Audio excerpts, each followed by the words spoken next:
من الشيطان الرجيم.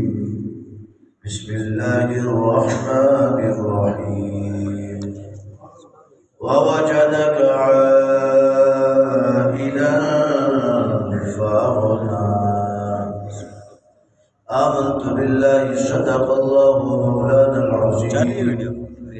إن الله وملائكته يصلون على النبي يا أيها الذين آمنوا صلوا عليه وسلموا تسليما.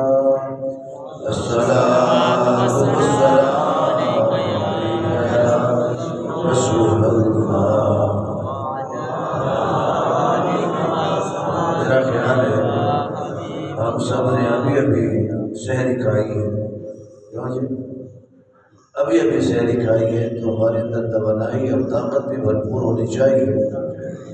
اور کم از کم جب کریم آقا صلی اللہ علیہ وسلم پر درود و سلام پڑھنے کی بات آئے تو اس میں پھر بخل نہیں سخاوت چاہیے. آج ہم اس سخی کا ذکر کرنے جا رہے ہیں جنہوں نے جزا و سزا کے ڈر سے یا ان کے معاملے میں سخاوت نہیں کی ہے. سخاوت کی ہے تو حسن مصطفیٰ کو دیکھ کر سخاوت کی. تو اس لیے دوشی پڑھتے ہوئے بخل نہیں، کھل کے دوشی پڑھے. السلام رسول اللہ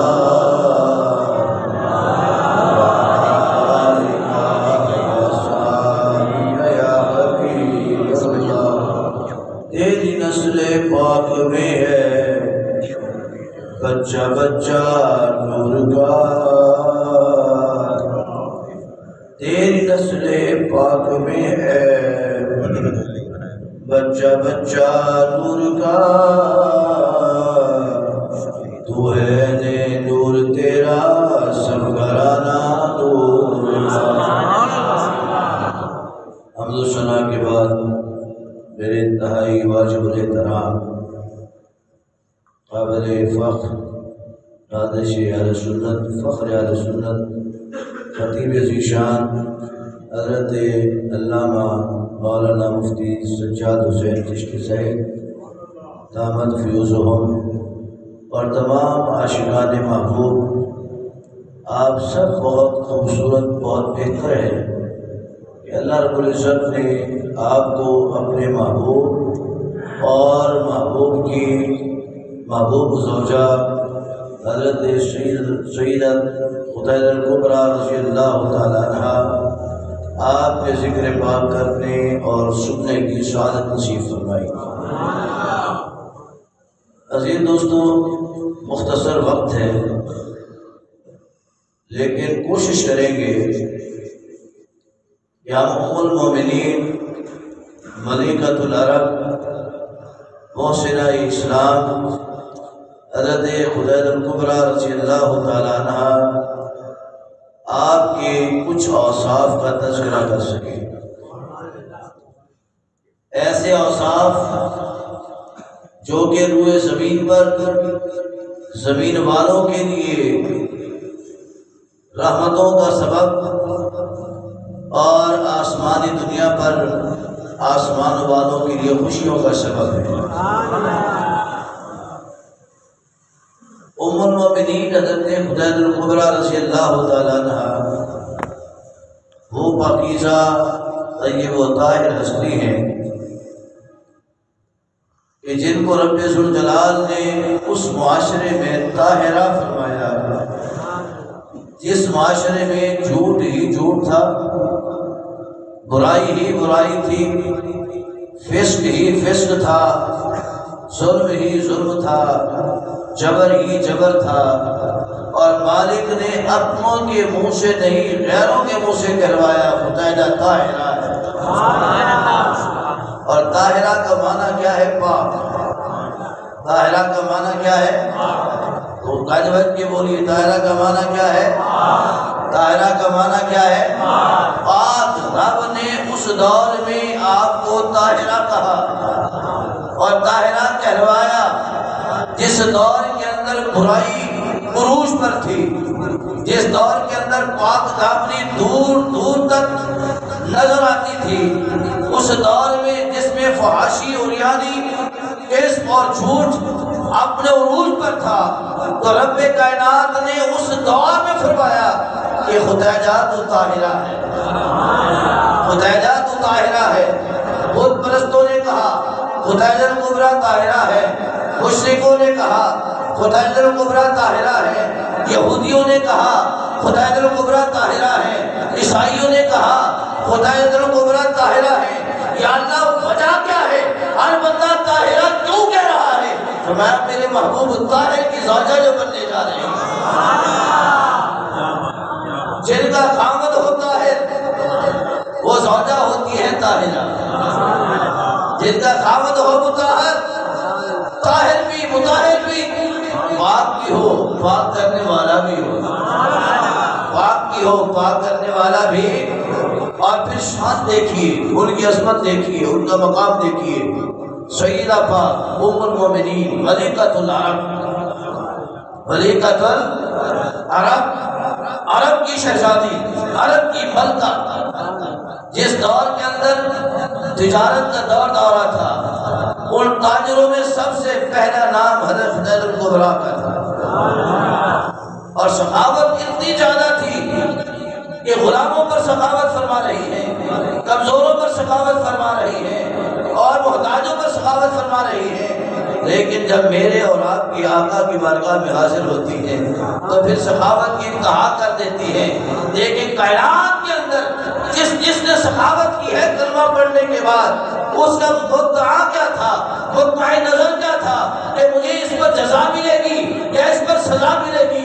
مدعا نظر کیا تھا کہ محبوب کی قربت ملے گی، مدعا نظر کیا تھا کہ میں یہ کروں گا تو اللہ مجھ سے راضی ہو جائے گا۔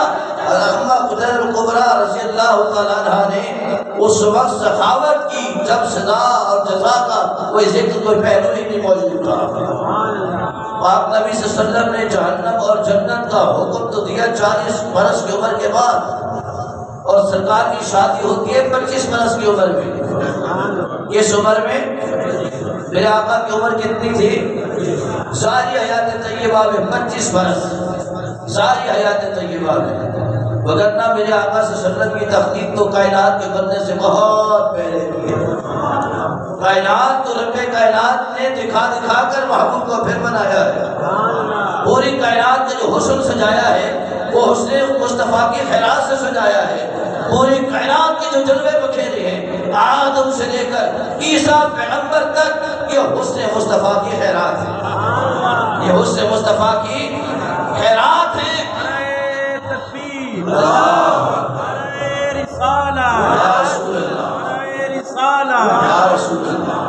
تو اماں خدیجہ الکبریٰ رضی اللہ تعالیٰ عنہا سے جو عقد ہوتا ہے، نکاح ہوتا ہے، اب ظاہری جو عمر مبارک ہے میرے قریب کی 25 برس ہے، اور اعلان نبوت سرکار نے فرمایا 40 برس کی عمر میں۔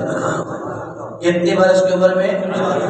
40 برس کی عمر میں مشیت خداوندی کے تحت 40 سال پہلے کیوں نے اعلان فرمایا؟ اس کی وجہ تھی 40 سال تک معاشرے کی تربیت فرماتے رہے، اپنا اخلاق سرکار دکھاتے رہے، اپنی عادات دکھاتے رہے، اپنی صفات دکھاتے رہے، آقا صلی اللہ علیہ وسلم معاشرے کو بتاتے رہے بھائی کے ساتھ رشتہ کیسے جوڑ کے رکھنا ہے، بہن کے ساتھ وفا کیسے نبھانی ہے، بزرگوں کا ادب کیسے کرنا ہے، خواتین سے کیسے ملاپ کرنا ہے، بیٹی پیدا ہو تو بیٹی کا احترام کیسے کرنا ہے، قبیلے کے لوگ ہوں ان کے ساتھ وابستگی کیسے رکھنی ہے، باہر کے لوگ ہوں ان کے ساتھ بھائی چارہ کیسے نبھانا ہے۔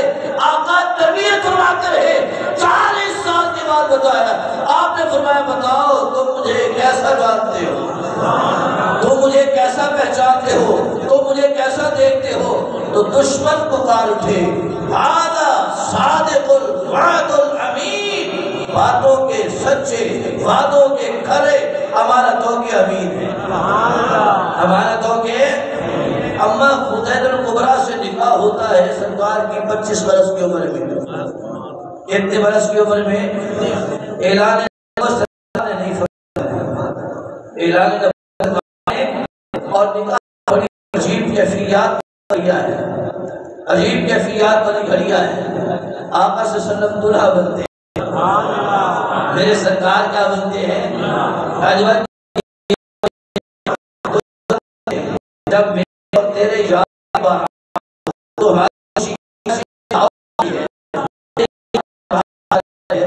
محبوب کی برات آ رہی ہے، رب نے پھر کتنی خوشیاں منائی ہوگی کہ آج سورہ کائنات کی برات ہے، آج روح کائنات کی برات ہے، آج جان کائنات کی برات ہے، آج مطلوب کائنات کی برات ہے، آج معشوق کائنات کی برات ہے، آج سورہ کائنات کی برات ہے۔ وہ ہستی آج دلہا بننے جا رہی ہے جس کی سجایا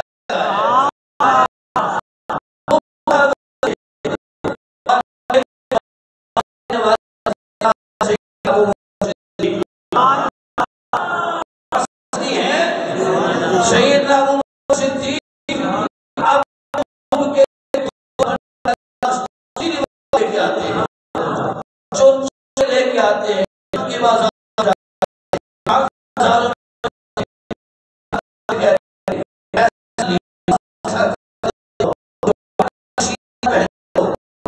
کسی نے نہ کیا ہو، بازار والے پوچھتے ہیں، دکاندار پوچھتے ہیں، اے ابو بکر اتنا قیمتی کاسٹلی لباس کے لیے لے رہا ہوں کی قیمت کوئی نہیں بن سکتا ہے۔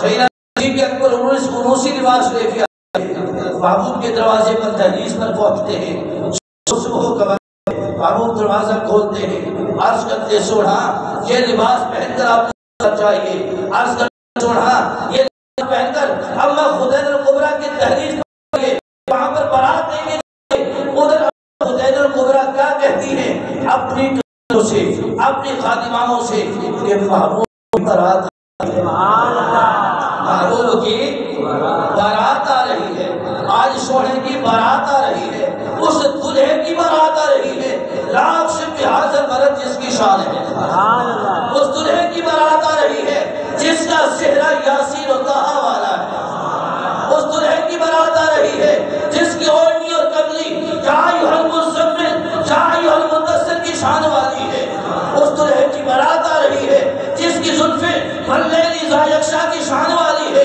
اس دلہے کی بارات آ رہی ہے جس کی آنکھوں کا کاجل ما ذاق البصر وما طغیٰ ہے۔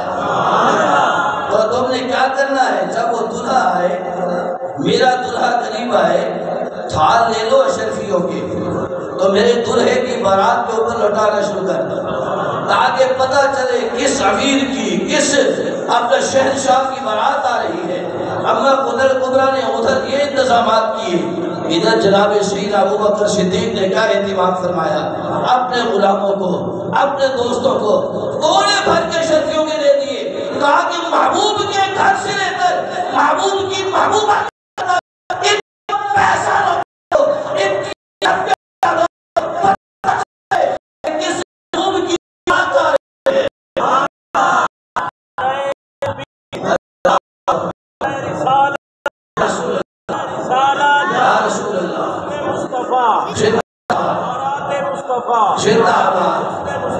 زندہ باد یہ بارات محبوب کی بیت اللہ شریف سے ہوتی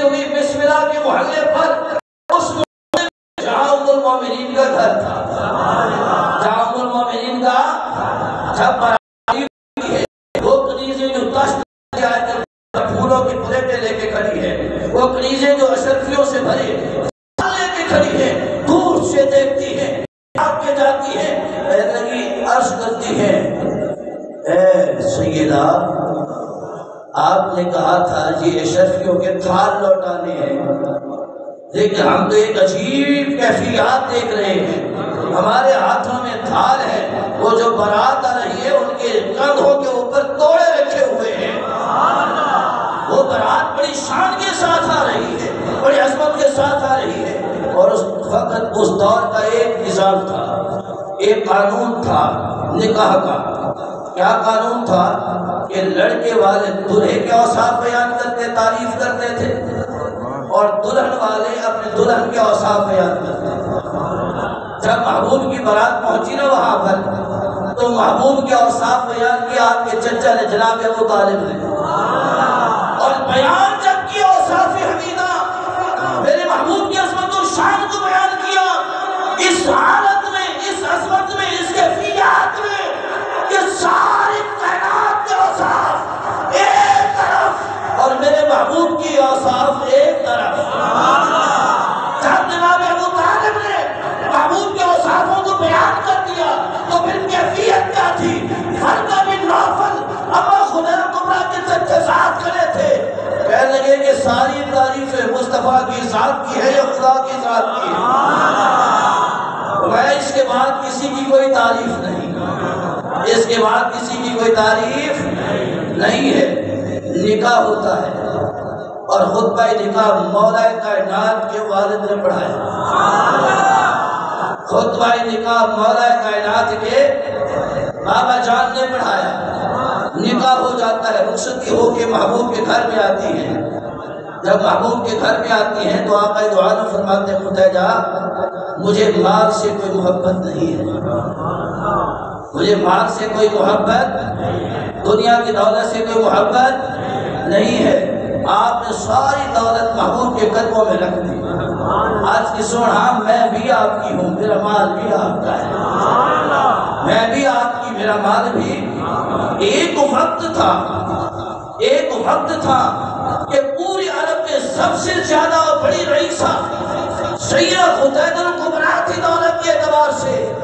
پھر ایک وقت آیا محبوب جبل نور کی چوٹی غار حرا کے اندر موجود ہے، قرآن اتر رہا ہے، جبریل حاضر خدمت ہے، محبوب کی بددعا کا مکرہ دیکھ رہے ہیں، محبوب کے اوپر اترنے والے رب کی تجلیات کے مشاہدات کر رہے ہیں، اور یہ مشاہدات کرتے کرتے جبریل نے دیکھا تو ملکۃ العرب ام المومنین، آپ نے کھانا بنایا ہے، برتن میں لپیٹا ہے اور اس کو کور کر کے مکہ کی وادی سے چل پڑی ہے جبل نور۔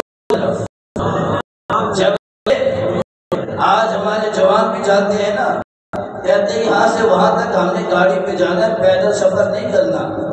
میں نے کہا تمہاری محبت ہے الفاظی، تمہاری محبت ہے لفظوں تک۔ میں نے کہا محبت دیکھو یا صدیق اکبر کی دیکھو کہ غار ثور تک کیسے کاندھوں پر محبوب کو اٹھا کے لے گئے، یا اما خدیجہ کبریٰ کی دیکھو اس انداز میں اس گھر سے لے کر جبل نور تک کھانا بنا کے پیدل جاتی تھی، پھر اس پہاڑ کی چوٹی پر چڑھ کر محبوب کو اپنے ہاتھوں سے کھانا کھلا کے واپس آتی تھی۔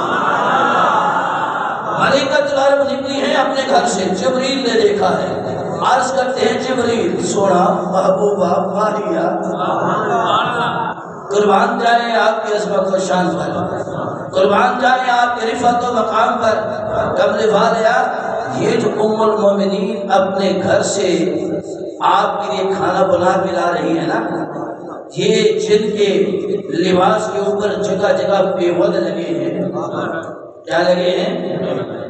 ایک وقت تھا ہر گھنٹے بعد، ہر لمحے بعد نیا لباس پہنتی تھی، نیا لباس پہنتی تھی، اور پھر وہ وقت دکھایا قدرت نے، پیود نیا لباس پہن کر محبوب کو کھانا دینے آ رہی ہے۔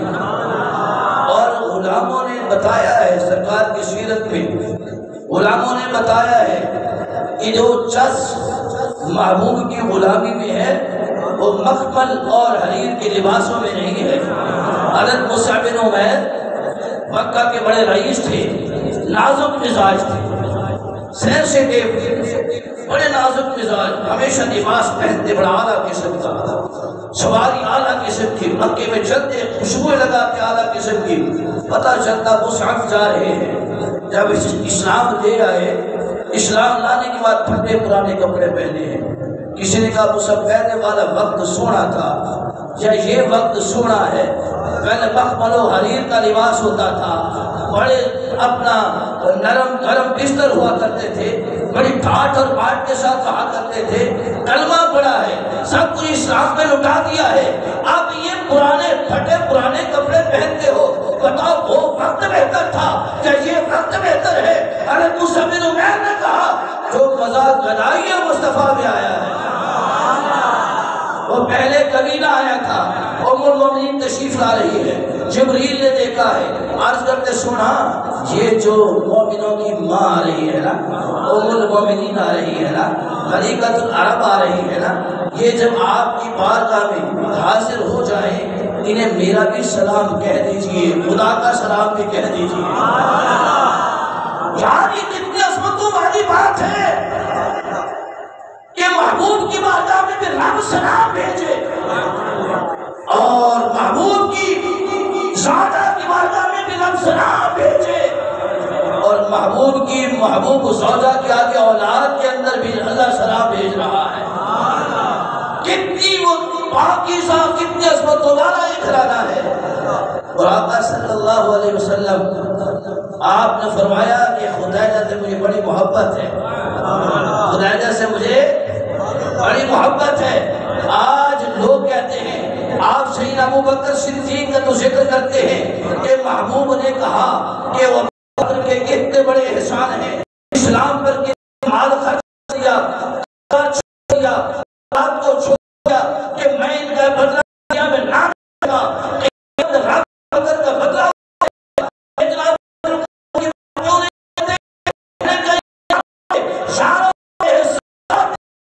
اور گھر والوں گھر کرنے والے گھر والے ساتھ بات ہوتی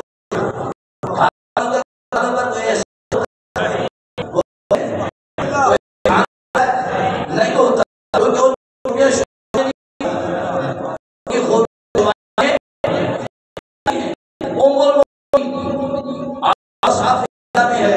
نبی صلی اللہ علیہ وسلم ایک مرتبہ کی وادیوں کی بلکہ میں کہتا ہوں کہ مکہ کی وادیوں کو سرکار پر عطا فرمانے تشریف لے گئے، کیونکہ مکہ کی گلیاں سرکار کو چونتی تھی نا، وہ گلیاں اندر اور برکاری ہو جاتی تھی۔ رب نے اس لیے تو فرمایا لا اقسم بہذا البلد وانت حل بہذا البلد، محبوبہ مجھے اس شہر کی قسم ہے، اس شہر کی یا اللہ قسمیں کیوں اٹھا رہا ہے، لمبی بحث لیکن مختصر، میں وانت حل بہذا البلد اس لیے قسم اٹھاتا ہوں کہ اس شہر کی مٹی تیرے نالین کے تلووں کو چومتی ہے، تیرے نالین کے تلووں کو، تیرے نالین کے تلووں کو، اس لیے شہر کی قسم اٹھا رہا ہوں۔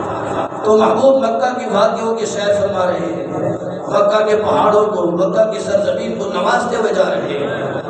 آپ نے قافلے کو دیکھا، قافلے نے پڑاؤ ڈالا ہے، لیکن قافلے کے شریک لوگ سارے غریب ہیں، سارے غریب ہیں، حالات ان کے تنگ ہیں۔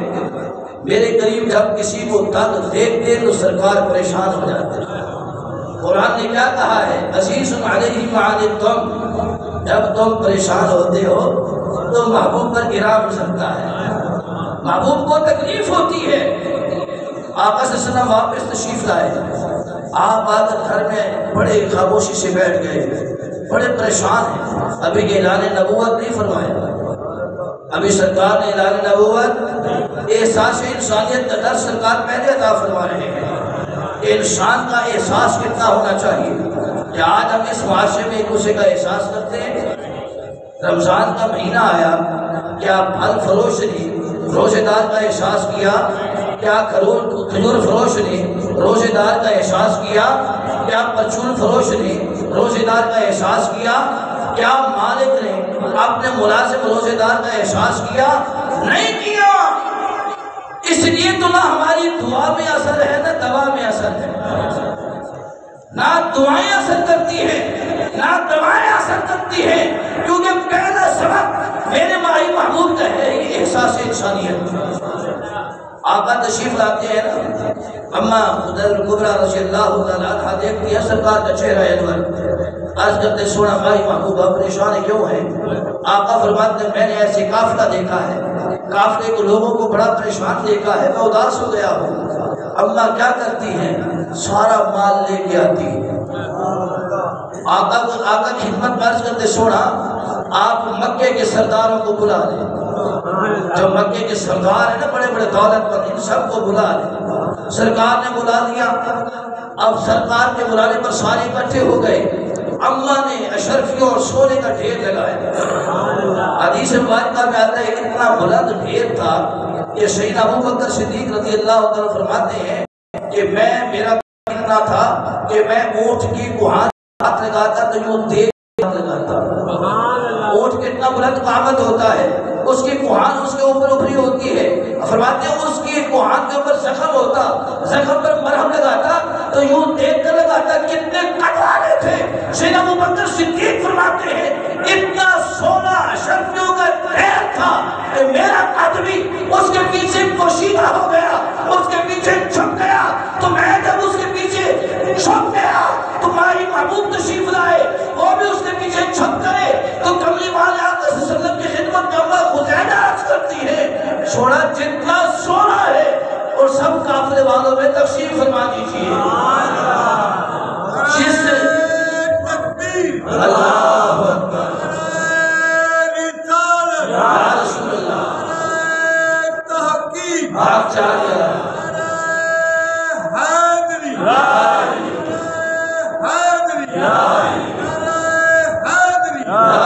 عرض کرتی ہیں سونا جس چیز نے آپ کو اداس کیا ہے میں گوارا نہیں کر سکتی کہ پھر آپ کے چہرے پر اس کی وجہ سے اداسی رہے۔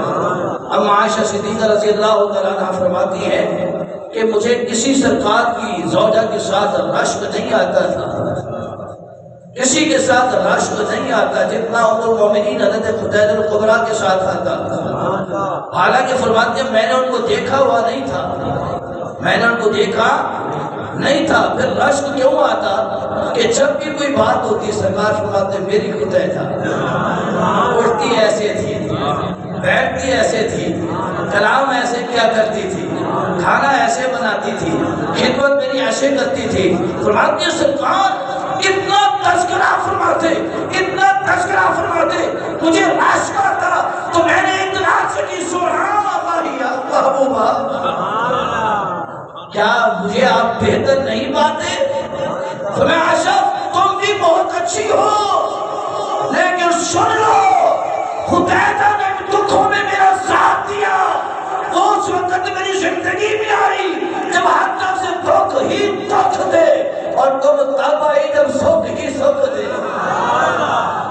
فرمایا جو دکھوں کا ساتھی ہوتا ہے نا وہ زیادہ یاد رہتا ہے، وہ کیا رہتا ہے؟ یار کتنی شان والی ہے ام المومنین کہ جن کے داماد علی المرتضیٰ ہو، جن کی بیٹی سیدۃ النساء ہو، جن کے نواسے سید الشہداء ہو اور جن کے خامد سید الانبیاء ہو۔ کتنی شان والی ہے، کتنی طہارتوں والی ہے، کتنی پاکیزگی والی ہے۔ اور آخری بات ہے جو کہ میں دیکھ رہا ہوں گھڑی کے وقت کو بھی، حضرت صاحب نے فرمایا تھا 20 سے 25 منٹ صبح کا وقت، آپ کا وقت قیمتی ہوتا ہے، تو میرے بھی مسجد کے کافی دوست نظر آ رہے ہیں جو کہ روزانہ فجر کے بعد میری مسجد میں درس ہوتا ہے، تو دوست نے کہا کوٹا آج ادھر ہی پورا کر لیتے ہیں۔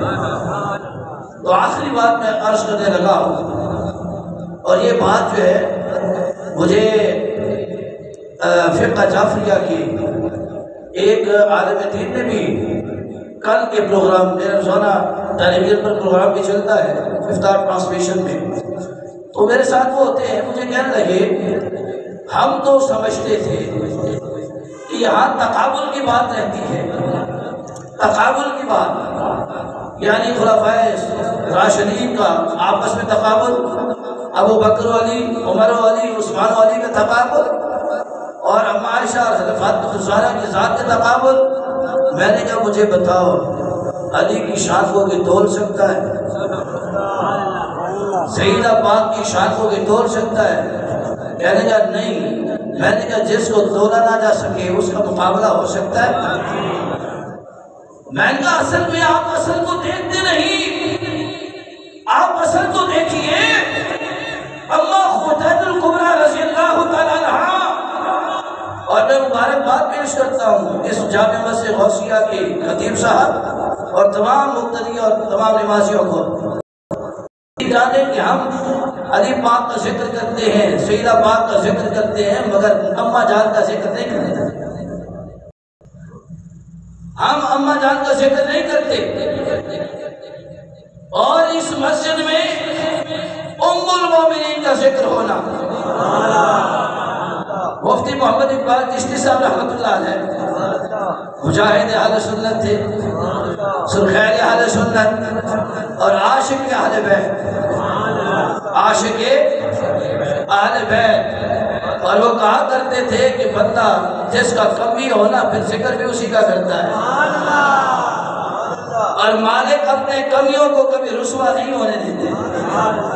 مالک اپنے کمیوں کو کبھی رسوا، سرکاری دفتر کے بعد چپڑاسی کھڑا ہو، چپڑاسی چوکیدار، تو ڈائریکٹر بھی اس کی حیا کرتا ہے، ڈائریکٹر بھی اس کی حیا کرتا ہے، اس کی دی ہوئی فائل کو ریجیکٹ نہیں کرتا، بغیر پڑھے سگنیچر کر دیتا ہے کہ جو کچھ بھی ہے ہمارا کمی جو ہے، کمی نے جیسے مرضی فائل دے دی، یہ نہ دیکھو کس کی دی ہے، یہ دیکھو کس نے دی ہے۔ تو جو ایک دفتر کا چپراسی اور کمی بن کے دفتر کے باہر کھڑا ہو، اس دفتر کا ڈائریکٹر اپنے کمی کی کاجل نہیں لگنے دیتا، جو اہل بیت کے طہار کے دروازے کا پہرےدار بن کے کھڑا ہو، سنی وہ اس کو کیسے چھوڑ دیں گے؟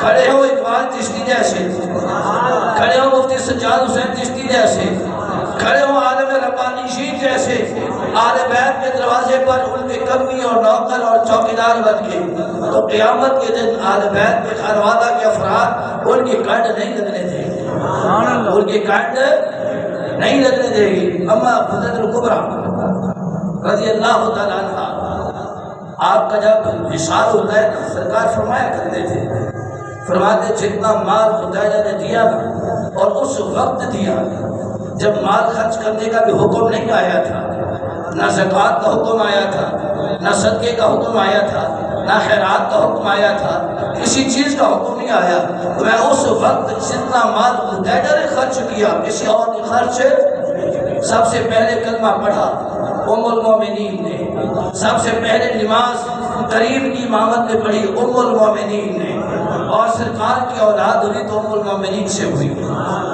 سرکار کی اولاد ہوئی ہے تو ام المومنین حضرت خدر الکبریٰ رضی اللہ تعالیٰ عنہ۔ یقین جانیے میرا ایک اپنا یہ طریقہ کار ہے، ہمارا اپنا عقیدہ ہے، ایمان ہے، عقیدہ اور ایمان ہے۔ میں ابھی گیا ہوا تھا حرمین کے حاضر کے لیے، تو میری عادت ہے کہ میں رات کے وقت میں سونے سے پہلے یعنی عشاء کی نماز کے بعد یا مغرب کی نماز کے بعد میں حرم شریف سے نکلتا اور جنت المعلیٰ میں جاتا، اماں جان کی قدموں میں کھڑے ہو کر دعا کرتا، پھر آ کر اپنی رہائش گاہ پر جتنا نیند میسر ہوتی سوتے، پھر حرم میں آ جاتے۔ تو یقین جانیے جب جو دعا کی ہے دہلیز ام المومنین پر کھڑے ہو کر، رب نے کبھی کسی دعا کو رد نہیں فرمایا، اللہ نے کسی دعا کو رد نہیں فرمایا، کیونکہ وہ اس اپنا گلشن کی موشن ہے، جس گلشن کے پھول کا نام فاطمہ زہرا ہے، جس گلشن کے پھول کا نام حسن پاک ہے، جس گلشن کے پھول کا نام حسین پاک ہے۔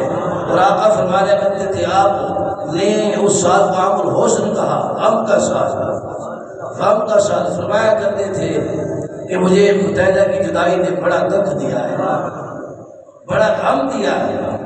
اور سرکار کے ان سے بے مثال محبت کا یہ انداز تھا کہ ام المومنین حضرت عائشہ صدیقہ رضی اللہ عنہا فرماتی ہیں کہ سرکار جب بکری ذبح فرماتے نا اپنے گھر میں، بکری ذبح فرماتے اس کے گوشت بڑا خوبصورت گوشت تیار کروانے کے بعد پہلے سب سے سرکار اس گوشت کو ام المومنین کی سہیلیوں کے گھر بھیجتے، سہیلیوں کی طرف بھیجتے۔ میں پوچھا کرتی سونا یہ کیوں؟ میں کہ جب خدیجہ کی سہیلیاں یہ گوشت کھائیں گی، کھانا کھائیں گی، میری خدیجہ خوش ہو جائے گی، اتنی محبتوں کا اظہار ہے۔